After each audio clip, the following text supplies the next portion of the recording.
देखो भाई E20 fuel का लाना एंड फिर कार्स पे 10% डिस्काउंट देना एंड 1 1.5 2 लाख 3 लाख का डिस्काउंट देना, इनके बीच में एक बात है जो कि आपको ऑटोमोबाइल इंडस्ट्री में कोई नहीं बताएगा, ना ही कोई डीकोड करने की कोशिश करेगा, क्योंकि ये हार्ड टॉपिक है। कोई इसमें बात नहीं करेगा। लेकिन as a wise car buyer में अगर देखूँ ना, जो लोग 10 15 20 लाख किसी कार पे खर्चेंगे ना, वही उस प्राइस की वैल्यू जानते हैं, उन्होंने उस प्राइस को कमाया है। दूसरे लोग गवर्नमेंट वो नहीं सोचेंगे कि इनके पैसों के साथ क्या हो रहा है। लेकिन आज हम डीकोड करने जाएंगे कि क्या E20 fuel and discounts cars के बीच में कोई इंटरलिंक है। क्या आप अभी के टाइम पे अगर कार खरीदोगे, आपके लिए फ़ायदे का सौदा है या फिर घाटे का सौदा, इसके बारे में हम बात करेंगे। पहले स्टार्टिंग हम बात करेंगे जीएसटी क्या है, अपने ऑडियंस को बताएंगे कितना क्या आपको ऑफर्स मिल जाते हैं अपने अंदाज में। देखो, पहले 28% जीएसटी लगता था, फिर variant wise, car wise, area wise अलग से थोड़ा 1 2% का जीएसटी लगता था कार्स पे। तो अभी के टाइम पे अगर आप देखोगे ना, जो स्मॉल कार्स है ना, जिनमें आपको 1.2 लीटर इंजन यानी कि 1200 सीसी इंजन मिलता है ना, या उनसे नीचे, उन पे 29% का आपको जीएसटी देना पड़ता था।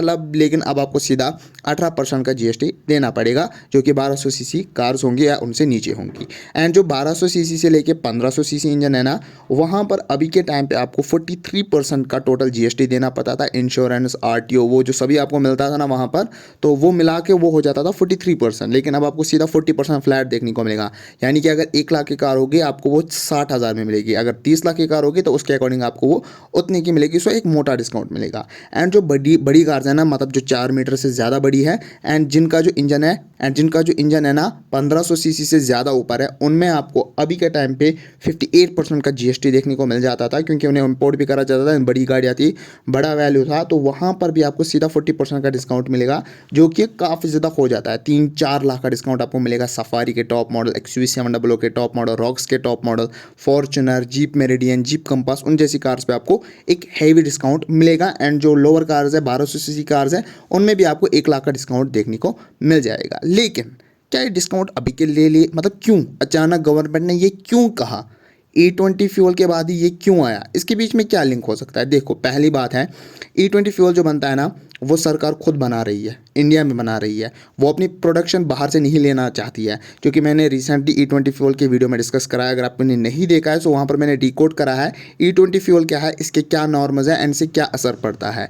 लेकिन डिस्काउंट्स के बीच में देखो, एक चीज़ हो सकता है, सरकार ने तो जब अनाउंस किया तभी ये चीज़ नहीं सोची होगी। उन्होंने 2 3 साल पहले इसकी बैकअप प्लानिंग करी होगी, कैसे ये बनाना है। तो वहाँ पर उन्होंने कार मैन्युफैक्चरर से हो सकता है बात करी होगी कि जब हम ये न्यूज़ ओपन करेंगे, हम एक डिस्काउंट देंगे, जिसमें से लोग जो कार्स लेंगे उनमें E20 फ्यूल जो डलेगा वैसा ही इंजन आ बना देना। ये एक पॉसिबिलिटी मेरे को लग रही है।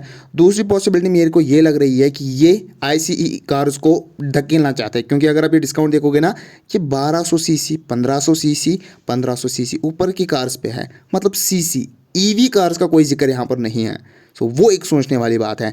ये मुझे लगता है कि ये कार्स को बेचना चाहते हैं। इसके बाद ये कार्स बनाएंगे नहीं, क्योंकि E20 का नॉर्म आ गया, उससे भी इंजन को थ्रेट आ गया। उसके बाद अगर आप देखोगे EV कार्स को पुश करेंगे, तो ये मेरे को लगता है। So as being a car reviewer and as being a wise buyer, अगर आप देखोगे ना, अभी के टाइम पे आप गाड़ी नहीं लेना मेरे हिसाब से। देखो, मैं आपको फोर्स नहीं कर रहा, मैं आपको बता नहीं रहा, मैं आपको बस एक पॉइंट ऑफ व्यू दे रहा हूँ। खर्चना ना खर्चना वो आपकी जिम्मेदारी है, वो आपकी सोच है। आप मेरे से ज़्यादा सोच समझदार होंगे। सो मैं सोच रहा हूँ कि आप अभी के टाइम पे शायद गाड़ी ना लो, लेकिन अगर लोगे भी, सो फिर तो वो भगवान भरोसे, ऊपर वाले के भरोसे, अल्लाह भरोसे आप बैठोगे। लेकिन मेरा जितना मानना है कि अभी के टाइम पे अगर डिस्काउंट भी मिल रहे हैं, मुझे लगता है रुकना चाहिए, क्योंकि as being a middle class buyer अगर देखें, बस 15 20 लाख एक बड़ा अमाउंट होता है, जो कि मिडिल क्लास बायर रोज़ रोज़ नहीं खरीदता है। उसकी लाइफ टाइम सेविंग्स होती है। सो उसके हिसाब से मेरे को लगता है कि अभी के टाइम पे पैसा खर्चना इज़ नॉट अवर डील। क्योंकि हम भी एक गाड़ी खरीदने वाले थे, मेरे रिलेटिव्स, मैंने भी उन्हें मना कर दिया कि भाई अभी के टाइम में मत लो। डिस्काउंट्स भी हालांकि मिल रहा है, लेकिन मुझे लगता है ये डिस्काउंट कुछ लोचे वाला डिस्काउंट है। बट मैं 100% एश्योरिटी किसी को नहीं देता कि ये सच है। मैंने अपनी थोड़ी रिसर्च करी, वहाँ पर मैंने फैक्ट्स को समेला, फैक्ट से जो मुझे नॉलेज मिली मैंने आप तक वो रखा। अब आपको वीडियो कैसी लगी, do let me know in the comment section. And ऐसी वीडियोज़ और लाते रहता है। मिलते हैं अपने अगले वीडियो में, तब तक के लिए डू सब्सक्राइब।